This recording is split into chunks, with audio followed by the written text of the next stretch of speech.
Are you a podcaster that's finally ready to make money with your podcast? On today's show, we're diving into the most important tool a podcaster has to make that a reality. That tool being your podcast website. This episode turned out to be one of my favorites because we broke down 5 of the top money generating podcasts out there and walked through exactly what they're doing on their website to generate revenue effectively. Steal these tactics and start using them for your podcast. This is episode 104. Let's dive in. Welcome to the Serial Progress Seeker Podcast, your ultimate destination for unlocking the secrets to building a successful podcast. Each week, we gather a community of experienced podcasters, industry experts, and trailblazers to discuss everything from growing your listener base to generating revenue to the latest industry trends, plus a whole lot more.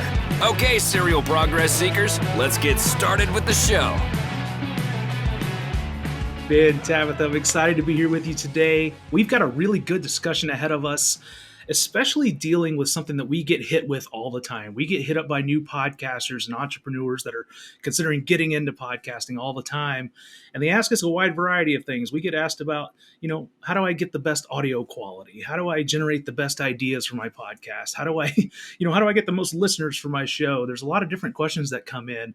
But we also get a lot of questions at the very beginning, and this is something that we've identified that is incredibly important for any podcaster out there to really set a base for themselves. And it's all about building an effective podcast website and how crucial that is to your overall presence and being able to actually not only build an effective website, but one that does what? Makes you money. It makes you some money. Ben, I'm going to turn it right over to you, dude. So when you start to talk to new podcasters, they come and hit you up and they say, okay, what do I have to do to get this website going? Why is this important for me as a podcaster to have a website? What do you tell them when they ask you that question? It's never that to start. It's always everybody comes out and they say, well, I've got this idea for a podcast that I think is genius. And like more often than not, they really do. I have so many people that come to me and they've got an idea that I think is unique and I think it adds, entertainment to, the world. And it's something that I would listen to for 100 episodes. Like some really good ideas that not just to do 1 or 2 podcasts, but to like really do something big. And the problem is, and I get to it really quickly. And this is my question is, well, that's cool. But like, what's going to keep you motivated to keep doing this? And a lot of people don't think that through. A lot of people don't think, what's the thing? What's the end goal? How am I going to turn this into something? And the problem is if you can't afford it, meaning, maybe you've got your podcast set up. Maybe, it's not expensive to start a podcast, obviously. We teach all about that at serialprogressseeker.com. Shameless plug. But the idea here is that nobody is going to have the time to do this every single week if there's not some return. And that's all there is to it. If there's not some return because, you think, well, I don't need to make a lot of money because I've got my equipment, I can do this, but it's the hours. And there's going to be weeks where you've got other things going where this is not a priority because it's not bringing in anything. And so I tell people right out of the gate when they tell me that, I'm like, that's great, but how are you going to monetize this thing? And how are you going to make money with this so that, there's something coming back in. So there's some sort of return so that you can do this for 100, 200 episodes at the very least. And it be something that you're getting paid for your time. At the very least, you're getting paid for your time.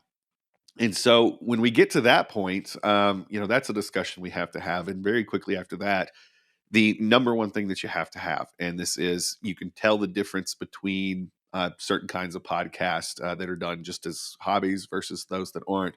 When a podcast has their own website, they are positioning themselves to make money. If you don't have your own website, maybe you're running your website through some podcasting service. Maybe you're running your website through, just something that was an aside because it was included in your plan that when you're setting up your podcast, those are typically hard to do because they're not set up for monetization. And so, when we're really helping people through the process of starting a podcast and helping them to get paid for this thing that they're like super passionate about talking about, we're really focused on what's going to happen when you send people to your website and how does that turn into something that brings income back into your podcast. If not right away, you're setting yourself up eventually to do that. And the other thing that, I think is really important about this, and we'll dive deep into this, is, how are you using your website to put together an easier way to get listeners back to the next episode of the podcast? And so, as we get into this and we get into websites for podcast and why you should have one, I think it's important.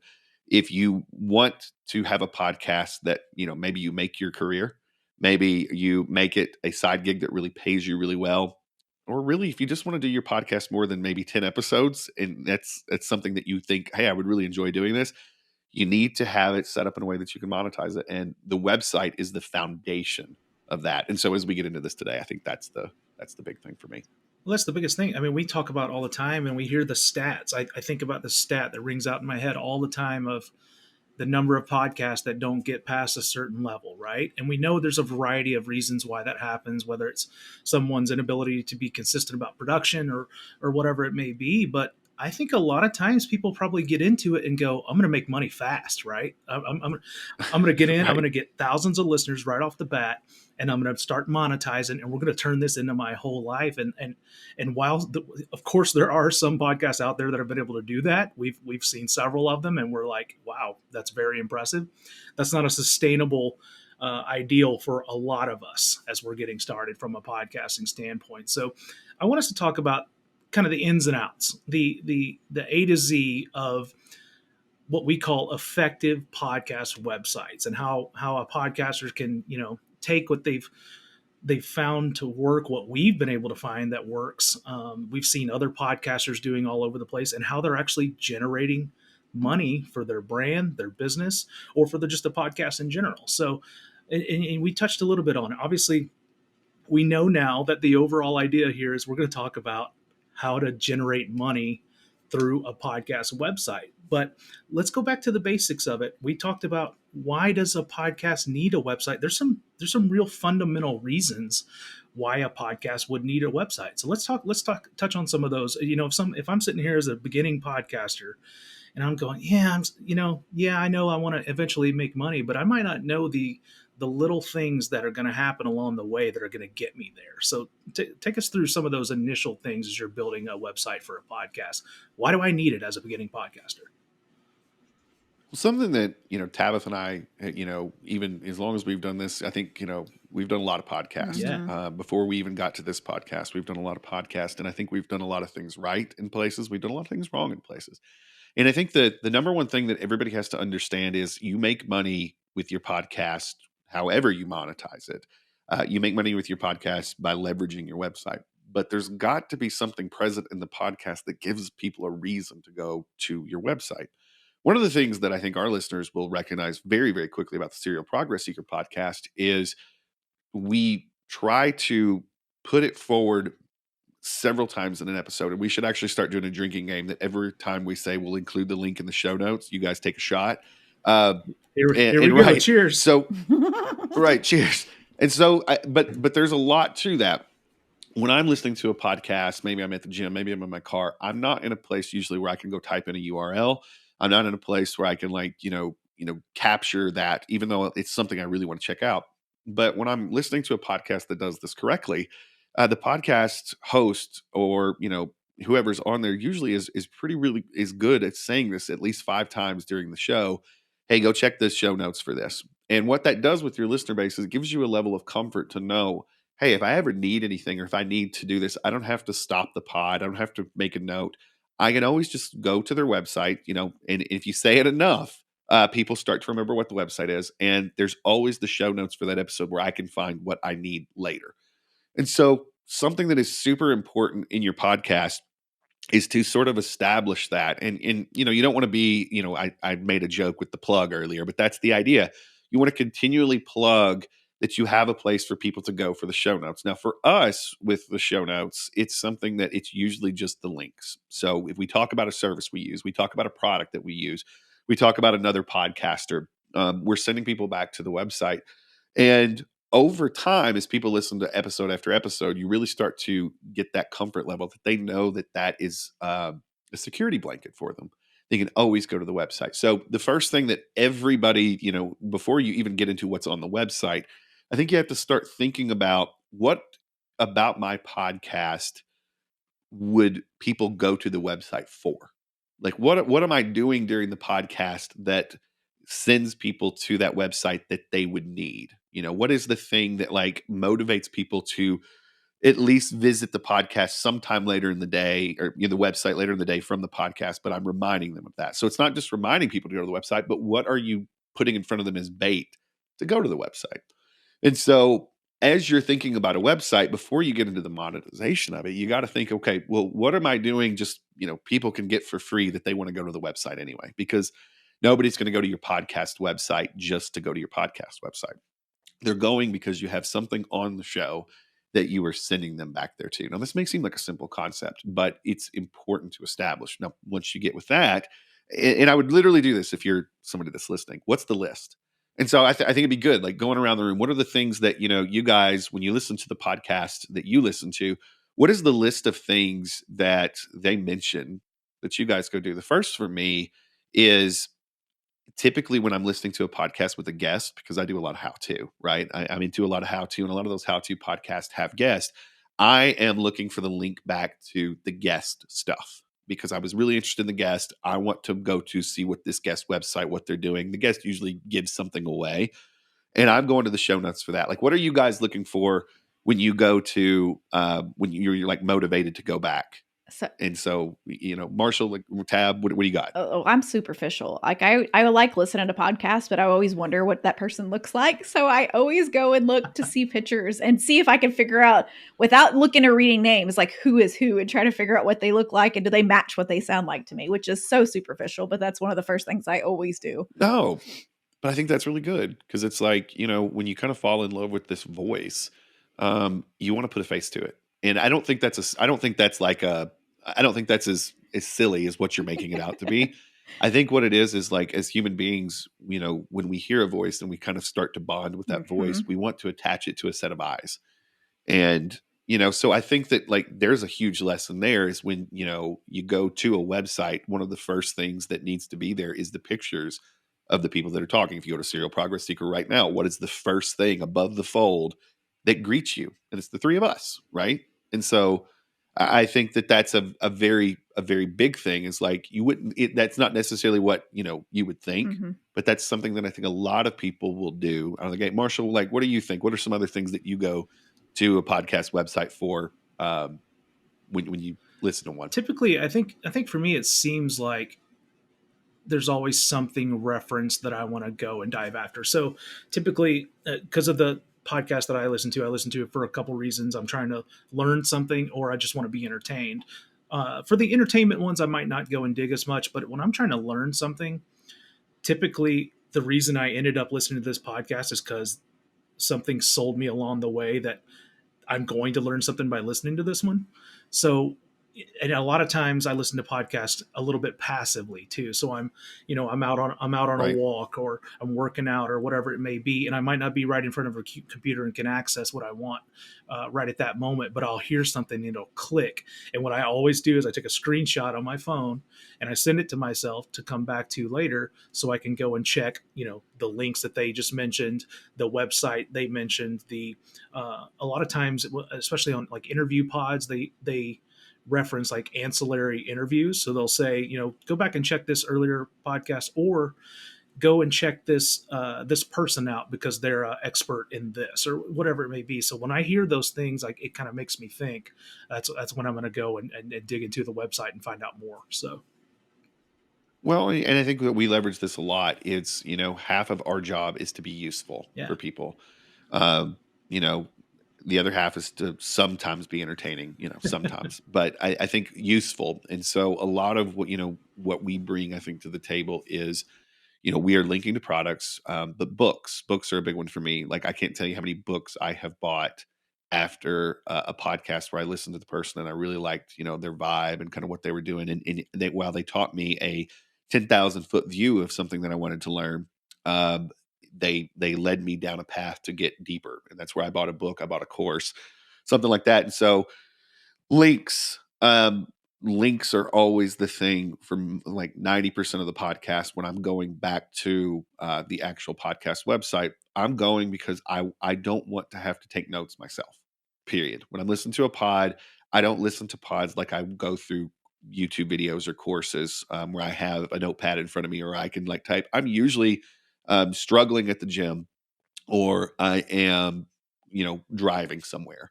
And so it's like that reassurance that I can get back for links. I can get a sense of what's going on with the host. Another thing that I think is really, really good is, and this kind of goes into what Tabitha was saying, is a lot of times on a audio only broadcast, there are jokes, there are pictures, there are funny things that happen in the podcast studio that somebody will take a picture of, or they're referencing something that's funny. Like, when we do our Creepy Dave thing at the end of every pod, we like to have a link to that. And so it's like you get this ability when you're doing audio to tell us stories, but sometimes you need that visual.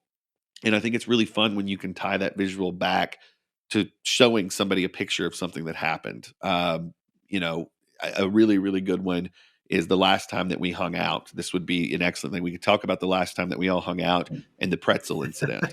And, and a picture of what the hotel room floor looked like with all the pretzels. That would be a great way to call back and to lead people back to the website so that they could see the pandemonium of the pretzel incident. And I'm not going to go into I details. was like, Pretzel- for a but if split anybody wants to know, second, I feel was free to ask. panicked that there was photos.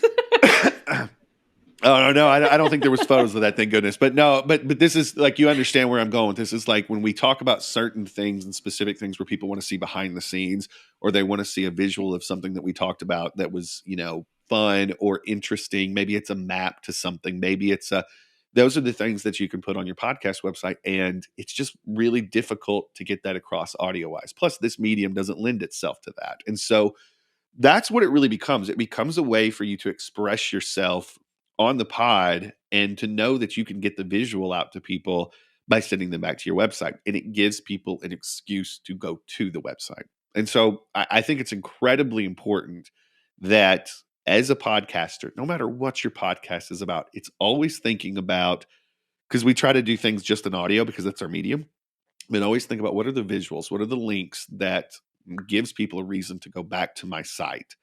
And I think that's incredibly important. So that's one of the aspects before we even get to what's on the site, because we have some very defined things. I think it's important that every single episode you reference, go to the website for this, go to the website for this, go to the show notes for this episode for this, and your audience starts to become trained to knowing that that is always there when they need it. And what's funny is not only will they go in after the episode, but they'll start making it part of their regular browsing. And that's when things start to get interesting because of the things that you can actually put on the website too, and we get a whole list of people that are listening to the podcast just on the website, because they're listening to it at work. And that's just the easiest way to get there. On their phone, maybe it's iTunes, maybe it's, Google Podcast, something like that. Maybe it's Spotify. But when they're in the office and they want to listen to us, maybe they're working on something, they're just going to go to our website. And the more we train people that is available there, that's key. So that's the start. But yeah, like getting into what's actually on the website, like this is what I actually want to ask you guys. What do you think is the most important things about, with the site? And I know we have some examples here in a bit of sites, but like, what do you guys think is the most important parts of, what we actually put on the site in terms of content, and I know we kind of talked about this, but like, to me, our links are always important, but I think there's a few other subtle things that are sitting there on the site that do some things. So, from you guys' perspective, what do you think is an important part of what we do, but also some of the important things that others do that are interesting? Anything hit you right off the bat? Yeah, I Well, got for one me, right right off the up. bat. Go, Marshall. Oh, we both do. We both do. Nice. Well, that means Nice. we both have good things. That's awesome. For me, a lot of times when I go and visit a website after, getting ingrained in a podcast, what I'm trying to do is figure out how do I become part of the community. So Yeah. I think that's got to be a really big element on a website. So and I think about all the ones that I follow pretty, I say religiously, like, we've all got our handful that we listen to very often, so we probably already consider ourselves a part of that community. But how do I ingrain myself more? How do I, is there a Facebook group I should join? Is there, some merchandise I should purchase? Like, how do I get involved? How do I jump on their newsletter, email list? Whatever it may be, so I can get to know these people who have started to make a part of my life on a regular basis. How do I get to know them better, and how do I become part of this group that supports them? I think that's a big one for me. I think a lot of people lose that too. I think a lot of people think, well, people don't want to be a part of this extra stuff. They just want the money. No, I mean, like when people fall in love with you, they want to know everything and they want to know where else you are. Are you on YouTube or on you on social so I can follow you there and get like behind the scenes? And I think that that's, yeah, I think that that's a big, big part of, it's not just, hey, I'm just going there for the links because that's the valuable part. I'm going there because people fell in love with what I do. And when people start to do that, it's like what Tabitha said. They want to bond with you. They want to see you in other places. They want to, and that's me. Like if I like every podcast I listen to, you guys, I follow them on Instagram. And so the number one thing that I'm trying to do usually when I listen to a podcast, which is the dumbest thing in the world, and maybe that's it's like Tab said, you feel funny about it. But like I'm trying to figure out where they are. And so when they give me the place that I can go to their website, that's kind of what I'm looking for is like, can I follow them on Instagram? Because I'm on Instagram a lot.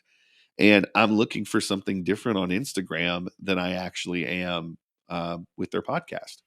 And so, it's an interesting sort of thing. So Tab, you had one too. What do you got? Well, not a surpriser is branding for me. It's got to be consistent across everything Yeah. that they do, like across social websites. Got to match everything. So that's mine's simple, but it's branding. No, yeah. And I think that it's it's part of, do I feel at home Mm-hmm. with this person? And when what comes out of their mouths and the content that they have matches the branding, it's just, I'm in. I'm so in. Like it's amazing how that stuff pulls you in. So, no, I totally agree. And, so I think that, from a perspective of where we've been so far, it's like I'm looking for initially when I fall in love with like the pod and I'm like I'm initially looking for like links to things. That's the start for me. But if you can get me there once, yeah, it's like Marshall said, it's like how can I become deeper into this community and like become one of, the folks that are a part of this. And then I'm looking for, you know, the branding because I don't think a lot of people think that they're looking for the branding, but they are. And it's one of those things where you're like, the branding tells you if this is your home. It really, really does. And I think if the branding is on point, it really locks you in a way because you're like, okay, I am one of them. And that's what it's like when you walk into a building, and this is how I think of this. When you walk into a building, do you feel safe? Number one. That's, anytime we walk into a new location, when we walk through the threshold of a door, do I feel safe? And from there, you're like, okay, do I feel comfortable? Not only do I feel safe, but do I feel comfortable here? And then, okay, well, who are the people that are in this building and do I like them? Do I want to come back? And, as a brick and mortar business owner back in the day, that was something that was very, the whole experience of coming through the door, experiencing the services, you're always thinking about every step of the way. That's what your website does. Mm-hmm. Your website really starts to lock in. Like maybe I heard, this person speak at a meeting that I went to in person, but when I actually go to their office, does that feeling consistently go through the whole experience? And I think that's the thing of the podcast. The first time I listened to a podcast is maybe a friend referred it to me or I saw something on social media. Okay, if I dug it, but then I go into their home, which is the website. And does that feel like something that I'm supposed to be a Doesn't part it? of? Doesn't? Don't you So think I it? think Don't that's you think huge. that lends to trust from a big standpoint? So, Yeah. what I think of when you're talking about that, and I'm really glad Tab said brand because it really clicked for me too. We think about the fact that, like I just mentioned, a lot of the podcasts I listen to, I'm going there specifically to try to learn something. So if Right. you teach me something in that podcast, and I go and take that next step to try to learn more about you, and I go to a website that in no way matches brand, and I can't find a way to plug into your community and stuff like that, holy cow, have you broken this whole chain along the way? And by the time I get to those next elements, if I want to keep that trust in you, you better make sure that when I get there, I'm going to see and recognize what I felt when I just listened to you on the podcast. So I think I'm fully 100% on board with what Tab said, because that hit home for me too, because I'm obviously trusting you enough to give you my time and my energy to listen to this podcast, but then from there I might have just picked something up and I want to go follow it, and if it breaks along the way, man, you might lose me forever.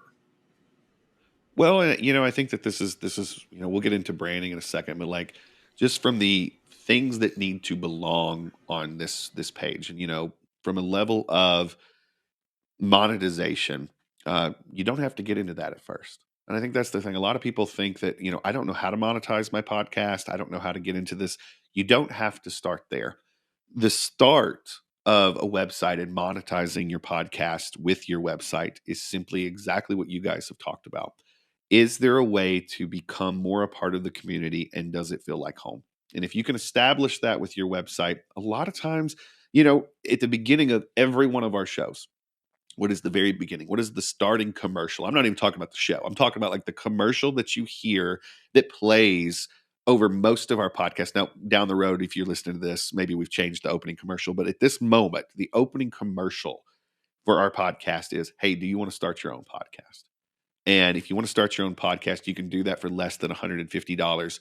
Go to serialprogressseeker.com, put in your information. We'll send you the guide on how to do that. Now, what that is doing is obviously we're teaching you how to do something. We're baiting you with, hey, we've got something that is going to be helpful for you. We're experts at this. Let us help you to not spend so much money to get this thing started. But when you go there, not only do you become a part of this, the list and get what you wanted, but you become sort of a part of the weekly community of what's happening with our pod. Meaning you're going to start getting updates that the new pod is out and what we're talking about. And so what we've done there, and don't even think about monetization yet. What we've done is we've given you the ability to hear from us in a different medium. And I think that's huge. So that's one piece. The other piece is very prominently in different spots on the website, there are places for you to go, and you can find us on YouTube. You can find us on Instagram. You can find us on Facebook. Another thing that I've started doing every single day that I get excited about is the daily progress. And it is a very laid back, very terrible, unproduced thing that I do, but it's behind the scenes of all this, but that's the idea. It's supposed to feel unproduced. And so, if you're on our Facebook, if you're on YouTube, you can follow the daily progress when it comes out every day. And so that's another sort of behind the scenes. We've got a Facebook group, that we've got put together that you can go join.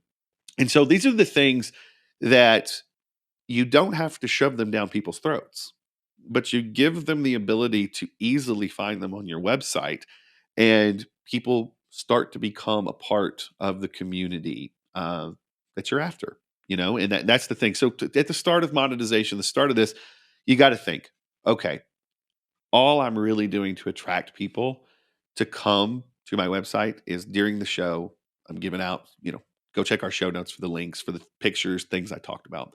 But also on those pages, make sure you got your social channels where you also belong. Make sure you've got something that is a giveaway that somebody can opt into an email list or opt into a text list, and they can get something for free. That gives you the ability as the host to build up your channels too. If you build that email list, you can send people to your Facebook group and be like, hey, we'd love to have you over here. Hey, go check out our Instagram. Hey, go check out the next episode. So it gives you the ability to communicate with your audience in a way that is much more proactive. And so at the very start of this website thing, make sure you got your show notes, make sure you got your socials, but make sure you've got something that you built to give away. Now, I'm going to tell you guys, everybody thinks this opt-in thing that you put on a website is like really hard.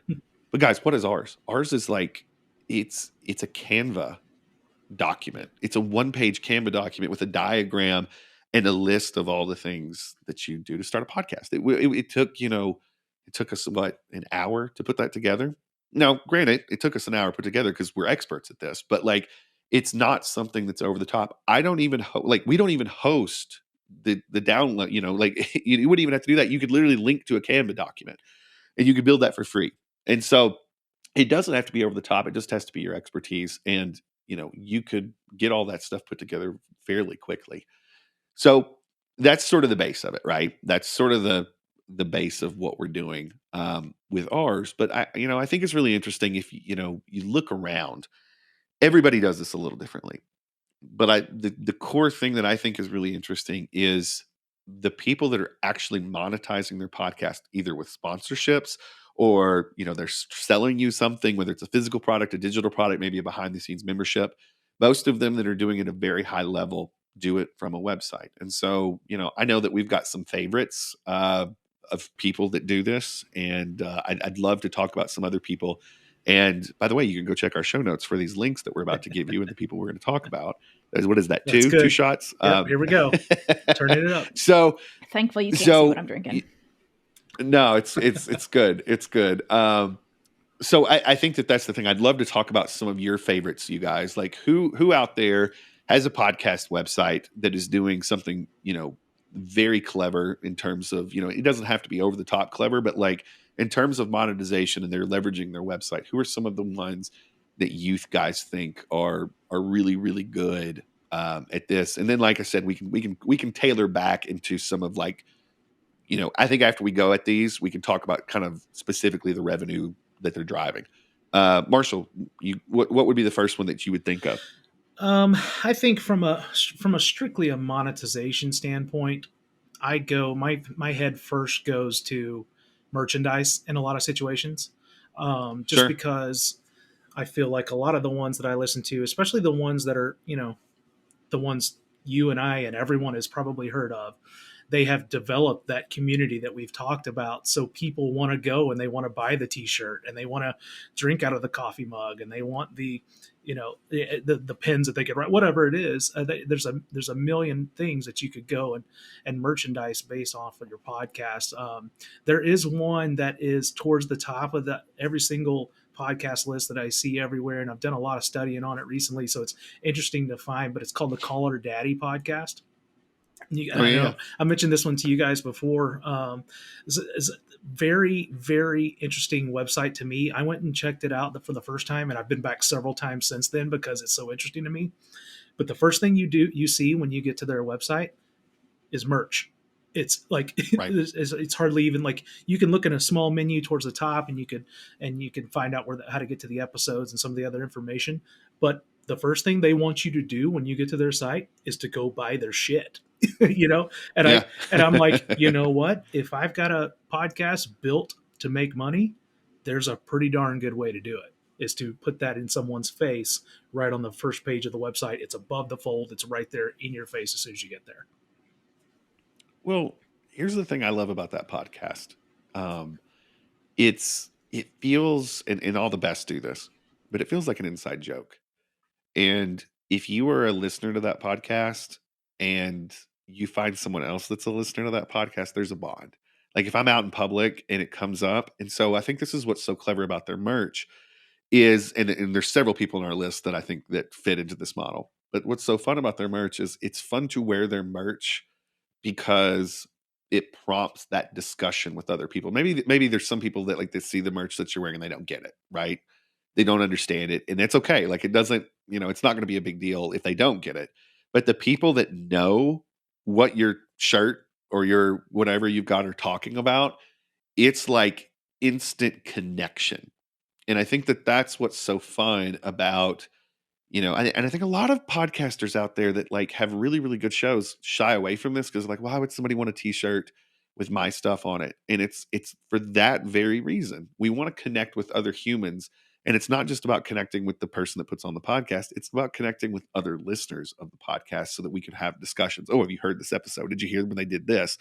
And I think too many times as human beings, we struggle to start conversations with each other. You know what I mean? Like we really do. And it's hard for some of us to start conversations, or even when we're like really good at, talking and we're extroverted, having something that is a conversation lubricant and prompts it is huge.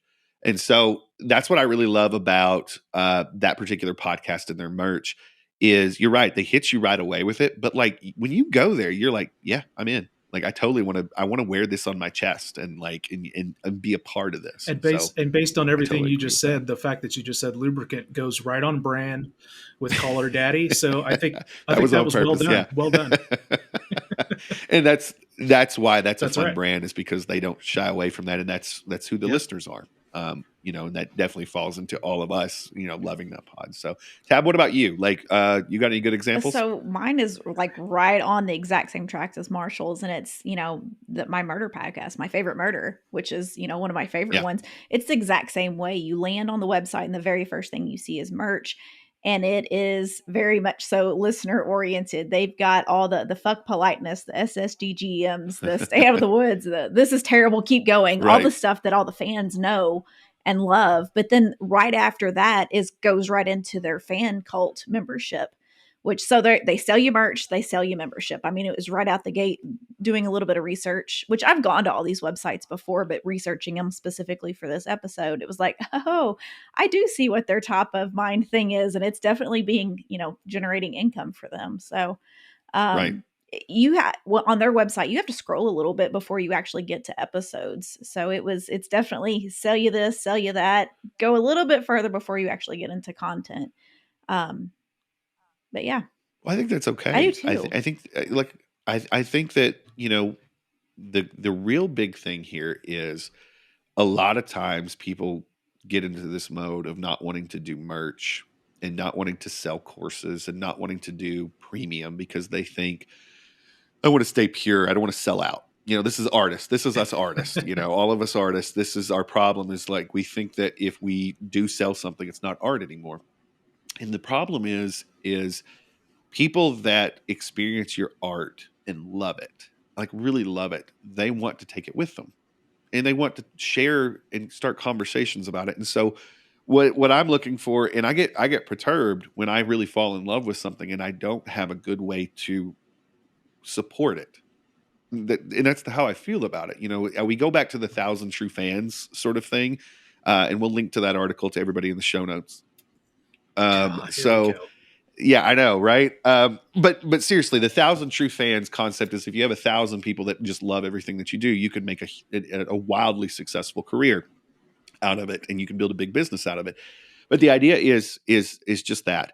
There's so many times, as a fan of something that I went and I was like, I don't know what I'm going to buy from them today, but I just heard a song or I just listened to a podcast that was life changing for me, and I want to spend money to become deeper involved with this. And so I think it's important. And one thing that, just to add to this, I got one thing that I Go ahead. thought was Yeah. interesting too is that on their cult membership, it's obviously a monthly membership, and they obviously want to make more income. Right. So they try to drive you to that a little bit by giving you a $20 credit to the merch store. Right. So instead of coming in and being like, I want to buy merch, this one-time Beautiful. payment, instead you may go to the merch or go to the fan club, sign up for that monthly fee, and still get your merch. So I thought that was interesting as well. Yeah. So I think, on that, everybody listening, go to check out that website. My Favorite Murder. And we'll have it in there for you. But go check out My Favorite Murder and watch what they're doing from a perspective of, the membership, the merch, and how they're actually linking those. And that's, how they do that on the site. It's really clever. Mm-hmm. Little different. I'm going to confess, I'm not a huge fan of this podcast. But there is no denying that they have monetization down and down to a science. And so Joe Rogan, getting into the Joe Rogan podcast, I think is, if you really want to see some very interesting things, go check this podcast out. Now, this podcast is one of the OGs in the podcasting world. It's been around forever.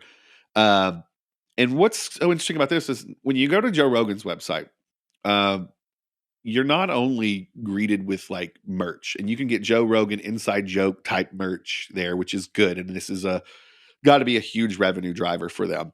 But I think that the thing about the Joe Rogan podcast that's very, very important is Joe Rogan is trying to drive big numbers. And so a lot of what that podcast is designed to do is not only have really great guests, which bring new people in. They have great clips, but when you go to this, you see that Joe is monetizing other parts of his business.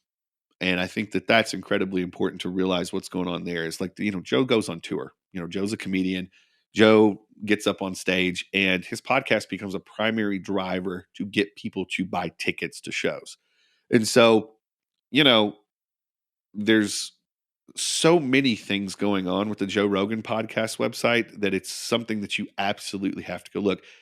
Joe gets signed up for Netflix comedy specials, which are going to be lucrative for him. But the reason they're lucrative for him and the reason he can get those, do we really think Joe Rogan's the best comedian in the world? Like, No, we let's do be not. honest, We do not. absolutely not. But here's the thing: people that love Joe Rogan are absolutely going to watch those specials Yep. on Netflix because they're locked in. And I guarantee you, Joe Rogan's comedy specials are connect more with his podcast audience because they already sort of have this built-in love. And I'm not knocking Joe by any means, just because I'm not a big fan of the podcast. The reason I'm probably not a big fan of the podcast is because I don't have enough hours in the day to really give it. And I feel like there's a little more time involved with that one that I'm not able to give. But like I think that, that's what's so great. You can, as Netflix, you can be like, well, yeah, of course we're gonna bring Joe to do a comedy special because there's going to be people watching it. And so, with everything that's going on this website, Joe's advertising those comedy specials. Probably part of that deal with Netflix or with whatever network he's doing is we're going to put you right on the website. And so you go check out, this stuff. You go check out, you can see the tour, you can see the specials, you can see all the stuff, you can get the merch. It's not an incredibly difficult website that Joe and his team have put together here, but it's the website that is the ground for everything that they do, and if you go to YouTube, you can watch Joe there. You can listen to Joe in his podcast. But if you want to become deeper into it, you want to become a part of the community, you want to consume more of Joe because you're like, yeah, I love Joe, then this is the place you go. And there's plenty of opportunities to go spend money either on merch or to go see Joe in person or to check out anything that Joe wants to do. And I love this about this too is, you know, tomorrow there could be a cause, there could be a fundraiser, there could be a new product that Joe puts out and he could throw a banner at the top and he's going to sell the crap out of it because he's got that pull with the pod. But that's the thing. If he didn't have a website that he controlled, it would be much more difficult for him to mention something on the podcast and send people somewhere. And so it gives him that very easily It makes me ease of it monetization. makes me wonder, Ben, and I know that you've been obviously in this podcasting space for quite a long time. What about when Joe was in the early days? Do you think has changed? Because for me, I'm listening to you talk about that, and I have a lot of the same feelings. And I thought the same thing when I looked at his website that it was pretty basic. But do you think it's that way because the audience is already built in, and they think, okay, all we got to do is kind of have this cog in the machine. We've only got to do so much because we know it's just going to continue the machine rolling. Like, I just wonder if we could rewind 10 years. Do you think that strategy was a lot different back then? I think that, early on, and I remember there was a time when like one of my big podcasting accomplishments is there was a brief moment where I was ahead of Joe Rogan on the charts. Wow. And I mean it was very brief. Nice. Very, very brief. Now let me tell you why Joe's amazing. Um, the consistency of this podcast is unmatched. Hmm. Like absolutely unmatched. The amount of times and episodes that this man has put together with his team is unmatched. And so every good thing that comes towards, I don't agree with everything that Joe says, but I'll tell you this: I respect the consistency. Sure. And so the thing is, yeah, I think that early on, probably what was going on was this is an interesting medium, and this medium fits me. I think that was exactly where Joe was because I think that Joe is somebody that can talk forever. And I think it's somebody that can make people feel comfortable when they come on for an interview. I think that those are his skills. And so this was a great thing. But I think early on, yeah, I think it was just about the podcast. I think in the beginning, it was just about growing this thing. Obviously, he had Fear Factor. He had, a lot of other things going on, but he didn't have a place that he controlled that it was his message. And so early on, the podcast was just about giving him a place where he could bring anybody that was into what he was doing and he could center it and have a place that he controlled. But along the way, I think that we added into the website and we did the website the way that it is now because it fits his brand. Yeah.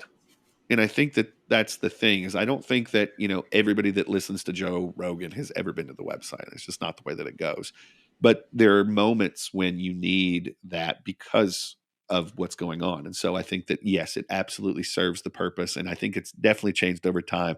That is a podcast that, because of the consistency that they've done it, has dialed things into just a science. And there's a lot to learn from the YouTube channel for the Rogan podcast. There's a lot to learn from the actual podcast. Just go listen to the commercials, listen to how that's monetized there, but then go to the website and check out what's going on there. And you start to put together a puzzle that's very interesting. And yeah, it's fascinating. So what else you guys got? What other websites kind of blow you away with how they've done things?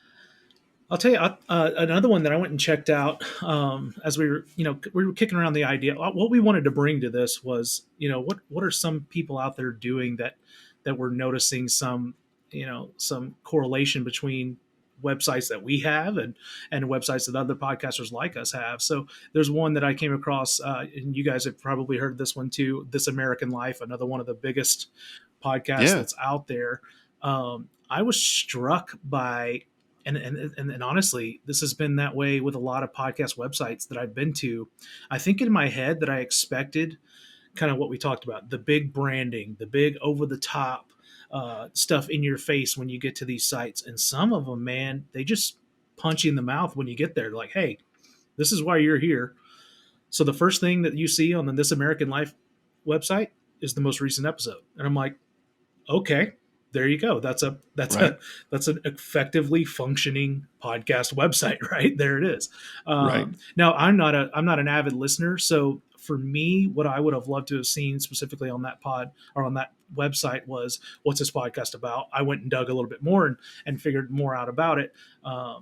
But I assume they're kind of like in that Joe Rogan stratosphere where they're like, their audience is so large. Listen, if you don't know us by now, you might have already missed the boat. I don't know. But they had, all your typical, what I would consider like standard stuff that we know that is very, very important. The subscribe to the newsletter, shop the store, the merchandise, just like we've discussed. What's really cool, my favorite thing about that particular website is something they do that is different than I've seen anywhere else. And what they do is they categorize their shows. Now, when they do that, I say this because they've had almost 700 episodes. So it can be quite overwhelming to start digging through their catalogs. And what they've done is they've grouped some of them together under different headings. So there's one there that's, if you're new to this podcast, come listen to this group of episodes. If you're on a road trip, here's a handful of them that would make a lot of sense for you to listen to. Here's a handful that we put together that were actually award winners. And I thought that was really, really cool how they grouped those together, because for me as a new listener, which a lot of times I think what we're hoping for when we put a podcast website together is to get new eyeballs on our product. Right. And I think that's a really good, effective way to get someone, kind of ingrained into your community, into your world, into your podcast. Agreed. Tabitha, what about you? What else you got? Well, of course, I'm what do you like? Still going down the murder train here. So the other one that I like to bring up is Crime Junkie. And, some of the things that you were mentioning earlier about the show notes and things like that, I think this is where those kind of things really play into the true crime type stuff, because their episode show notes are incredible. They'll have photos from crime scenes. They'll have articles from newspapers. They'll do, even their source materials of where they gather all their information. They have all that kind of stuff inside each one of their episode summaries, which I think is incredible. And I think that a lot of the people that are in that true crime community are going to the website specifically to learn more about each one of these cases that they're talking about. So that was one thing that really stood out to me on that website. Another one that I really liked is the fact that they had a whole list of organizations that they support, and that sometimes when you're doing donations to this podcast, that helps support that, like the Elizabeth Smart Foundation and the Child Advocates and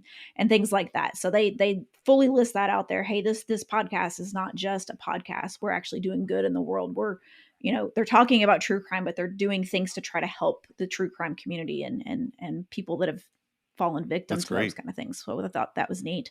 Another thing that's really interesting is that their merchandise, their store is not always open. Like right now, if you go to their website, you can't buy anything, no merchandise whatsoever. which is really interesting. But when they Interesting. do open up their store, they only give access at the very beginning to the people that are members. So members get access to their merch first. And if it sells out before you Right. get a chance to, if you're not a member, then you're just out of luck. So that's kind of interesting. And the Yeah. other thing that just really stood out on this website is the fact that they have their own app, which I don't know that I've heard of any other podcast that has their own app. And I thought that was really interesting. They have latest news, fan only content, ad free content, which I thought was really interesting. So if ads are not your thing, you could be a member, go to their app, listen to all their stuff, and not have the interruption of ads, which was interesting. Nice. So yeah, I No, think they do an amazing that's job. cool. So they're one of my absolute favorite podcasts for sure. You, Oh, I love it. You know what's Yeah, go funny ahead. about that? It's something you touched on right there, Tabitha. The Call Her Daddy website has a very similar page, like you just talked about organizations and things they support and things that are important to them. Except they Uh-huh. put it behind a menu bar that says "free nudes" in all caps. And I will That's say great. that I rose my hand. I clicked the button, and I got to a page and it said "shit Alex cares about," and it listed all these organizations that they support. And I thought, number one, that's just Nice. really smart, but it's Wah, also wah, hilarious. wah. It's hilarious, and it totally fits with the brand. And I got exactly what I should have gotten out of that, so it was perfect. Uh-huh. Nice. That's Nice. perfect. Yeah. So I'll close this out here. I love this particular podcast. I don't get to listen every time they release an episode, and there's almost 4,000 episodes at this point. Like, this is another OG. Entrepreneur on Fire, John Lee Dumas, and been doing this forever. Has this down to a science. But like, if you go to the Fire Nation website, and of course we'll link you guys in the show notes at Cheers. serialprogressseeker.com. Uh, yeah. Oh. So if you go to this website, you're seeing a lot of interesting things happen. You have the ability to get on a list. You have the ability to buy the book. You have the ability to do a lot of things, but to a much greater extent, this website is highly functional. It's so easy to listen to every episode. It's so easy to subscribe to the podcast on one of the major networks. You got all of the resources, but you also have kind of a summary of the most important points in the show notes. And of course, they've got their sponsors, and this is a monetization thing. As a sponsor, you pay to be at the top of the show notes. And I think that that's what's interesting. And then, you got a lot of stuff that's just incredibly useful in every post if you listen to an episode. And so, in terms of like usefulness of a website, but I think even more important than that, like a website that puts you in a perspective of, wow, there's a lot of places to spend my money or to become more of a part of this community. This is an excellent, example of this. These guys have been doing this for a long time, and they've got a lot figured out. And if you're looking for some inspiration, that's definitely a place to go. What I would not do with that one is start there. And the reason is because it can be overwhelming, and you might get to the point where you're thinking, okay, I need to do all of this. I need to have a book. I need to have all these. You don't need to do that. Like I said, at the very least, just give people a place where they can get a little more. Definitely the notes, definitely the things you mentioned on the pod, but how do they get to know you a little more? And I don't care if it's just as simple as, you're linking to your Instagram where you're taking pics of your life or things that relate to your show.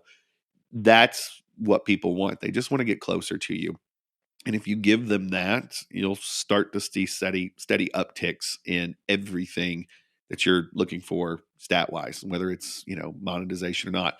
I say this, and I want to kind of take us out of the examples and take us back to kind of what we do. There was a time when I told you guys, when we started to kind of like lean into this harder, I said, you know what? Don't worry about monetization at the moment. Like, we don't have to worry so much about turning this thing into something that, as we were leaning into the new kind of vibe of, we're talking about podcasting because that's what we really wanted to talk about the whole time. Don't worry about monetizing that. All we really need to do right now is talk about what we want to talk about, lead people back to links that help them, and build a list. build the list. And that's what our website's primary focus was for a very long time now. If you go to our website now, there's definitely places to spend money. Okay. There's definitely places to spend money. But in the beginning, when we were really doing this, it was a piece at a time, not trying to get everything all at once. It was just, can we build a list? Because if you build the list and you get people in a place where you can communicate with them on demand because you send an email or you send a text out, when you do decide to monetize, you've got people that are ready to hear what you have to say.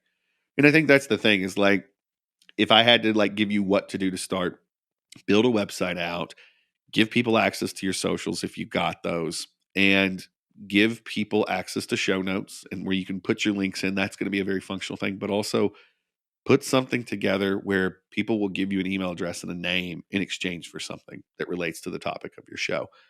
And it doesn't have to be complicated. A lot of times people will opt in just for an additional episode that wasn't available to anybody else. It can be that simple. It can be one you recorded that maybe you pulled down, and this is an additional episode that you're going to give out only to subscribers. And so it doesn't have to be something that's like, okay, I had to go learn how to put together a PDF. Like it can absolutely be just another episode of the podcast. And when you start to build that list, the doors start to swing wide open for all of the ways that you might want to monetize down the road. And so think about this, you know, build that list now, build it now so that when you get ready to actually, do something that, people can exchange their money for and start to pay you, that you have a way to tell them about it. And so that's sort of the ground floor. Um, and on that, we should probably talk about how we built our website because that's probably going to be the next question that comes up, right? Yep, Like, 100%. Yeah. Not only what we use to create it, but and we've talked about some things that are on it, but why are the things that are on it? Why are they there? What function do they serve? And how are they working for us? I think those are the biggest questions people have.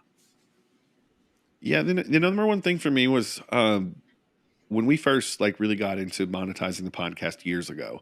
And there's been different versions of this podcast. We've had different podcasts.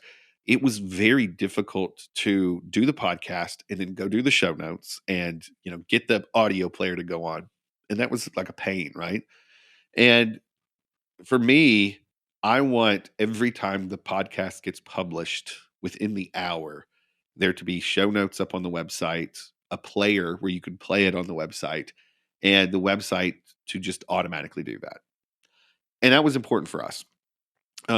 We put in a lot of work into this part. We put in a lot of work into editing, and we put a lot of work into doing all of those pieces. What I don't want to be doing is something that I think can be automated. And so, our website, you guys, the first thing that had to happen with our website is there had to be a way that when the podcast went live, within an hour after the podcast going live, the show notes were just there automatically.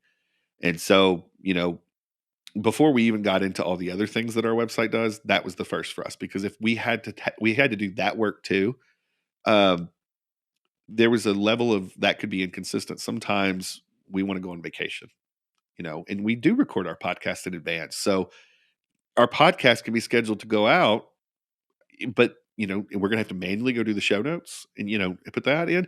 We want to be able to schedule that out too. And so automatically that's what happens when we program our podcast in. Our website literally listens. There's a listening process where our website is listening for the podcast to go live on iTunes. Um, and when it does, it pulls in the information, and we have a brand new show. We can always go back and edit those pages manually, but it's an automatic thing for us. And so from strictly a functional perspective, that was hugely important for us that we had a website that did that. And after that, there was a couple of really, really key things for me.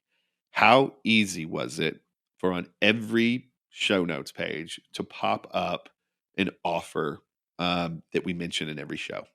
You know, and so if we're mentioning it on the show and there's a commercial for it in the beginning, how easy is it for someone to hear that, say, I want that, come to the website and not necessarily have to click to another page?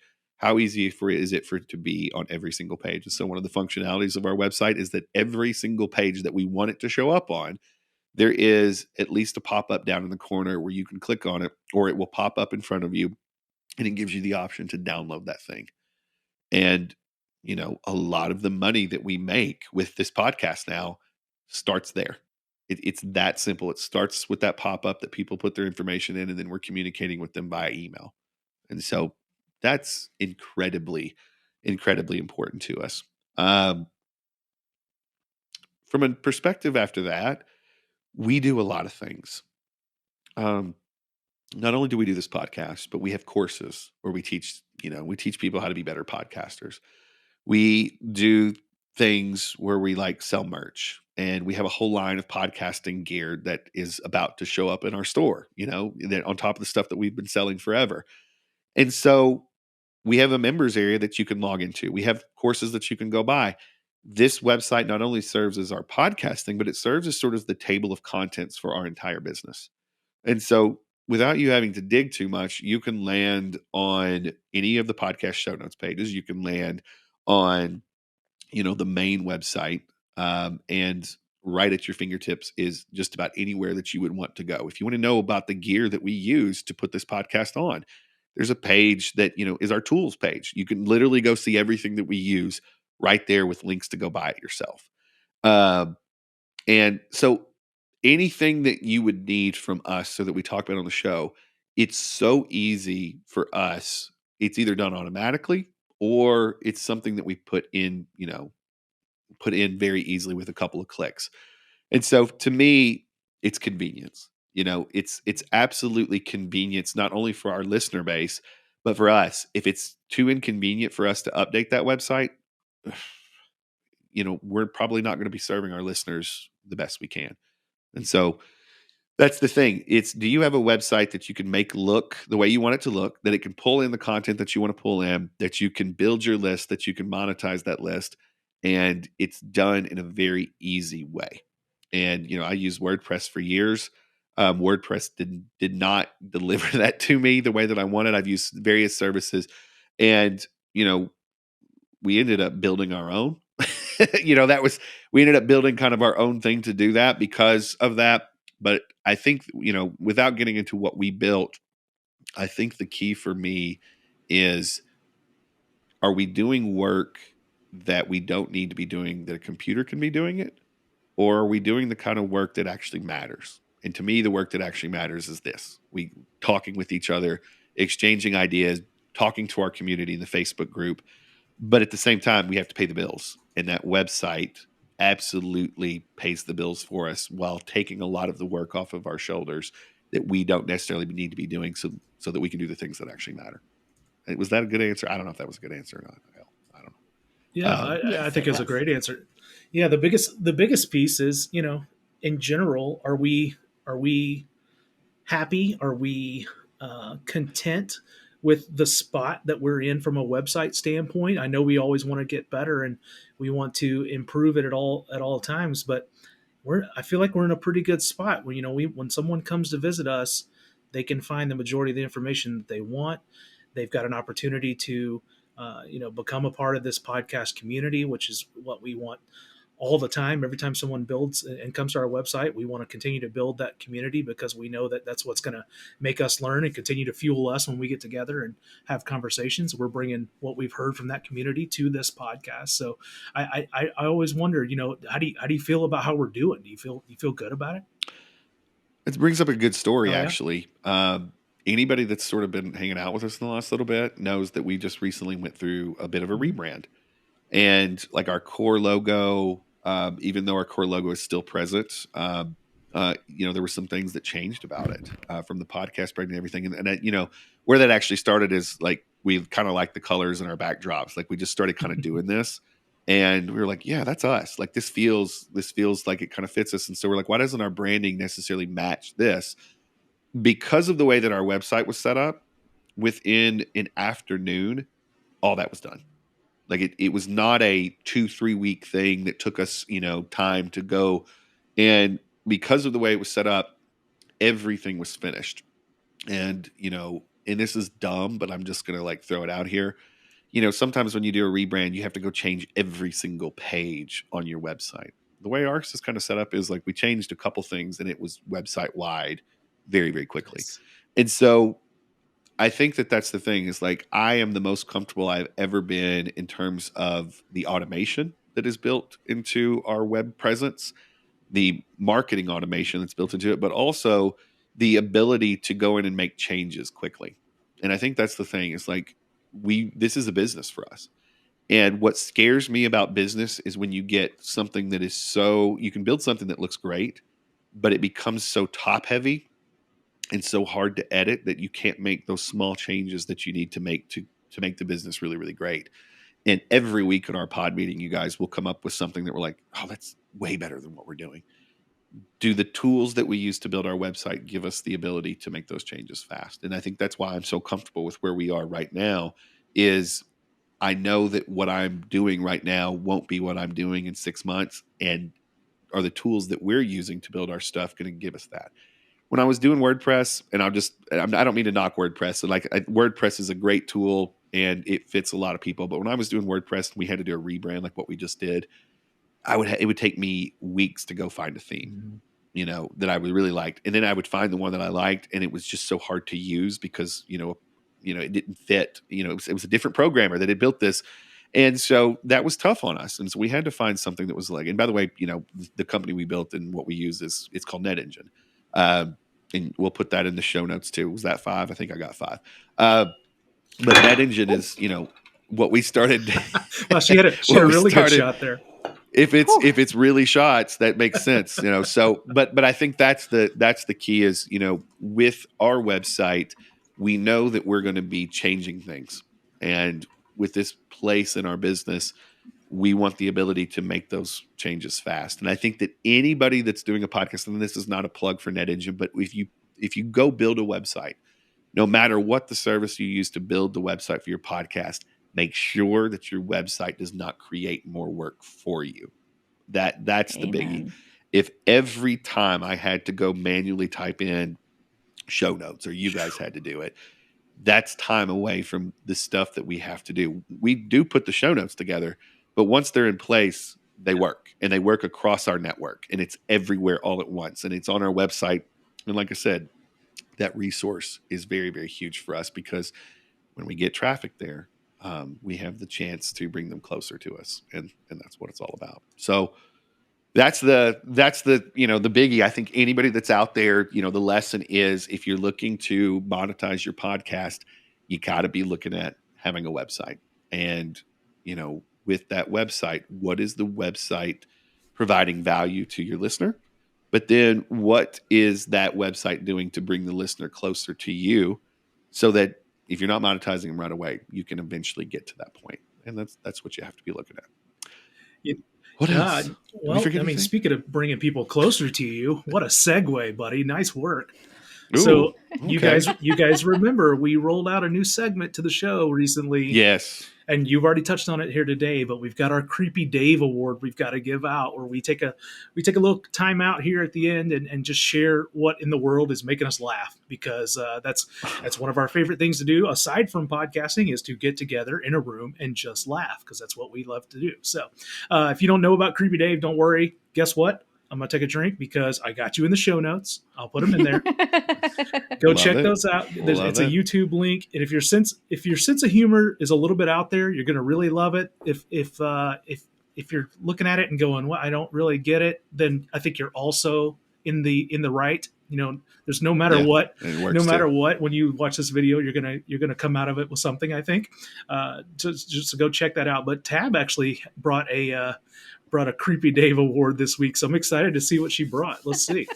What do you got, Tab? So I was working on social content, I guess it was last week, and Marshall and I recently released an episode, I think it was 101, where we talked about escaping our 9-to-5, and I was like, hey, Marshall, do you have any old photos of like you working at some of these jobs, and he's like, yeah, let me get you some. And he sent these over, and I laughed my ass off at one of these photos that he sent over to me. I'm going to send you a link here, Ben, just so you can kind of see it. But Marshall, is it the chicken suit? Oh my God. He already knows. He already knows. And I'm like, I was like, photo. You do know the minute you sent that to me, like that's straight up going on Instagram, right? Like, yeah. What a beautiful, I mean, considering what Creepy Dave is, our second Creepy Dave Yeah. award goes to Creepy, Marshall in a Chicken. Creepy chicken Marshall. suit. Here we No, go. Yeah. no, I love it. And no, we listen. We love dressing up and doing stupid stuff around here. And I think it's time for some sort of costume party. Right. We don't have to Oh, wait to Halloween, You do are a we? costume Um, guy. I do know that. you That's for are. sure. yeah, I'm a little bit of a, and not to get political here, but this whole not dressing up in drag thing that people have problems Yeah. with. What's going on? Because I love dressing up like a lady, and I don't understand that at all. Like I absolutely love it, and I am in deep trouble if this becomes a problem. No, but just yeah, the sensitive topic. I'm not going to touch that, but no, no, I love Creepy Dave Do you Award remember the goes to. story behind the chicken suit, Ben? Yeah, I was like, you got to tell the I story. don't. What was the story behind the chicken Yeah, suit? so I'm so glad you brought this up. So obviously that particular episode of the recording was about kind of our transition from the old 9 to 5 lifestyle to Good work. word Yeah, choice. yeah. Beautiful. Oh wow, yeah. I get bonus Terrible. points right I there. know. I'm just having all kinds of fun. Nobody's going to listen to the podcast That's right. after this week. We've lost them all. I just hear them just click, click, click. They're just clicking out. No, so this to me, this picture was the perfect example of the things you do to make a dollar, essentially. Mhm. So this was back when I was at the casino. We had this, you probably even remember this. We had this promotion that went on there for 2 or 3 months where we brought in a live chicken that our people at the casino they could play to earn points and earn Okay. entries to be able to be picked to play tic-tac-toe against a live chicken. Now, this only works at a casino, number one, in Arkansas, number two. So it worked Right. really, really well. And I'm telling you, I told Tabitha this. We had people literally lined around the building for 2 months straight. That was one of our most successful promotions ever. So you could get in That's front of a amazing. live chicken and play tic-tac-toe against them. If you beat the chicken, you won like, I don't know, $5,000 or something like that. Absolutely ridiculous. Nice. But to roll this out, and you wouldn't even believe there were all these so to get these live chickens, we had to have a chicken handler. We had a chicken wrangler that had to come and take care of the chickens. We had to sign all kinds of contracts because there were chicken labor laws. Yeah, that was my next question. Because obviously they need their rest, and they had riders where you had to Right. fill their riders with the right amount of feed This and seems water. like a legal problem. Yes. So all of that stuff was in place, but to roll them in, we had to do a big event promotional deal. So we all dressed in chicken suits. We brought the wrangler and one of the chickens. We pulled them in a limo. We met them at the limo. We put them up on one of those things that you carry on your shoulders, and we carried them into Nice. the casino. And I was wearing a That's chicken amazing. suit Oh doing my all of goodness. That this. is amazing. There's Well, got once to be again, more than just I one am- photo. Surely, Probably. surely somewhere. But all that to Uh, say, holy shnikes, I'm very glad to be out of the 95. There you go. I love it. I love it. And now the first recipient of the I'm a Creepy big Dave fan Award. There you go. Yeah, there That's you go. Congratulations. No, I'm a big fan of all the dress up things. So especially the chicken costume. That's absolutely amazing. Well, listen, I enjoyed it. And, to me, one of the big things, the takeaways from me is, all of the things you guys brought up. Some of these are sites I'd never seen before. I've listened to the pods, but I'd actually never seen these before. And it's fascinating to deconstruct, the different ways that people monetize. And what I love is, you don't have to have a huge podcast to make money with it. But I do believe, I'm a firm believer in this, I do believe that most of the podcasts that are making any sort of significant money, even the ones with very small listener bases, have a website. It's something that they control, that they can do what they want to do on it. And I think that that's the big takeaway is like, when you're really getting into your podcast, or you maybe been doing your podcast for a while and you really want to start, getting serious about the monetization part, think about what service your website plays for your listeners. And then, how can you bring them closer and just giving them the opportunities. And the beautiful part is if you build it like us, where you can like change things fast, you can test week to week. and you can get data almost instantly every time your podcast comes out. And I think that's the big takeaway. So thanks for listening. We'll be back very, very soon, like in a week. Yeah, no, in a week from now, we'll be back. And you can hear the next episode where we're going to talk more podcasting and how you can grow your podcasts. And that was too formal of an ending, so I don't like it. Bye. Bye. Oh, you're going to do the smartless bye? I like it. Bye. All right.